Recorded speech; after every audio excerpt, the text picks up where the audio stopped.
وبركاته.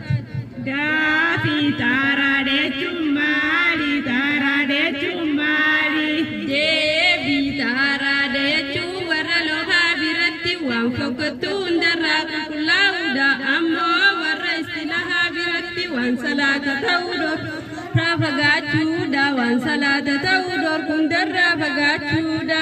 Gaafii qonni taaraadhaa beeka qonni taaraadhaa beeka. Deebii siin lama taharaa keessoo fi qulqulleessuutii fi taharaa gubbaa ofii qulqulleessuutii taharaa gubbaa ofii qulqulleessuutii.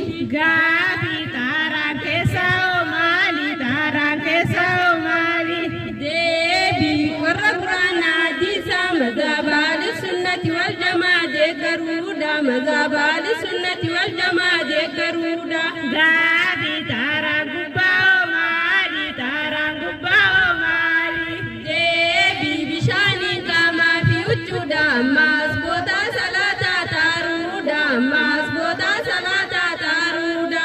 Gaafii gosti bishaanii keessaan taarachuun namaaf ta'uu meeqa gosti bishaanii keessaan taarachuun namaaf ta'uu meeqa.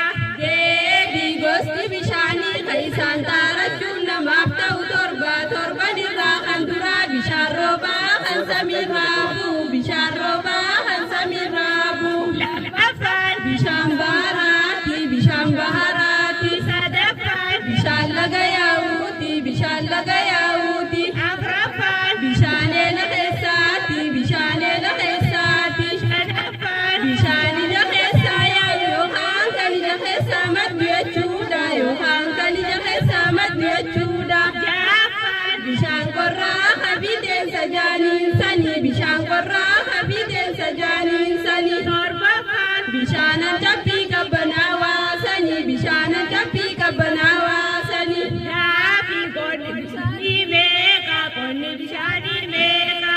Deebii afurii afran irraa kan duraa bishaan ofii taaraa kan namas taaru itti dalagachuun saajibbamaa kan ta'ini itti dalagachuun saajibbamaa kan ta'ini. lammaffaan Bishaan ofii taaraa kan namas taaru itti dalagachuun saajibbamaa kan ta'e itti dalagachuun saajibbamaa kan ta'e. Saakeenyi bishaan jibbamaa sanii bishaan buraashaa haatuun oguste ta'uu karaan eeggarre bishaan buraashaa haatuun oguste ta'uu karaan eeggarre. lammaffaan Bishaan ofii taaraa hawaan biraan taarre bishaan sanuu itti dalagachuudhaan biftisaa jijjiiramuun daararraa ba'uu barre biftisaa jijjiiramuun daararraa ba'uu barre. sadaffaan Bishaan najisni keessatti argamu najifame bishaan matuma najisni keessa buutiin najifamu jechuun bishaan qullata lama hin geenye jechuudha. Bishaan qullata lama hin geenye jechuudha. Bishaan sanammoo qullata lama yoo ta'e dandamni isaatii fi shurufkaa isaatii fi biftisaa jijjiiramuudhaan laalama biftisaa jijjiiramuudhaan laalama.